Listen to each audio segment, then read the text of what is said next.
പ്രിയമുള്ള പ്രേക്ഷകരെ നമസ്തേ. വേദവ്യാസനാൽ വിരചിതമായ ഭഗവത്ഗീതയിലെ സാഖ്യയോഗം എന്ന രണ്ടാമത്തെ അധ്യായത്തിലെ അവസാനത്തെ 72ാമത്തെ ശ്ലോകമാണ് നാം ഇവിടെ ചർച്ച ചെയ്യുന്നത്. പ്രിയമുള്ള പ്രേക്ഷകർ, ശ്ലോകം ശ്രദ്ധിക്കുക. യേഷാ ഭ്രാമി സ്ഥിതി പാർത്ഥ നൈനാം പ്രാപ്യ വിമുഹ്യതി സ്ഥിത്വാസ്യാമന്തകാലേബി ബ്രഹ്മനിർവാണമൃച്ഛതി. ശരി, പ്രസ്തുത ശ്ലോകത്തിൻ്റെ പദച്ഛേദം ശ്രദ്ധിക്കുക. യേഷ ഭ്രാമീ സ്ഥിതി പാർത്ഥ ന യേനാം പ്രാപ്യ വിമുഹ്യതി സ്ഥിത്വാ അസ്യാം അന്തകാലേ അഭി ബ്രഹ്മനിർവാണം ഋച്ഛതി. ഇനി പ്രസ്തുത ശ്ലോകത്തിൻ്റെ അന്വയം ശ്രദ്ധിക്കുക.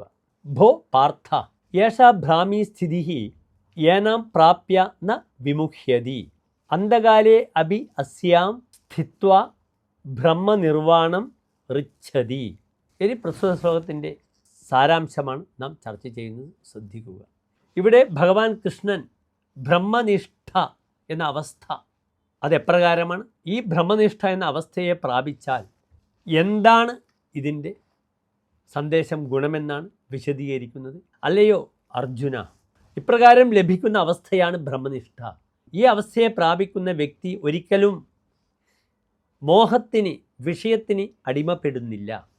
അതുകൊണ്ട് വീണ്ടും സംസാര സംബന്ധിയായ ദുരിതങ്ങളെ അദ്ദേഹം അനുഭവിക്കുകയും ചെയ്യുകയില്ല എന്ന് സാരം. ജീവിതത്തിൻ്റെ അവസാന കാലത്തിലെങ്കിലും ബ്രഹ്മനിഷ്ഠ കൈവന്നാൽ ആ വ്യക്തി യതി ബ്രഹ്മനിർവാണത്തെ പ്രാപിക്കുകയും ചെയ്യുന്നു. നമസ്തേ.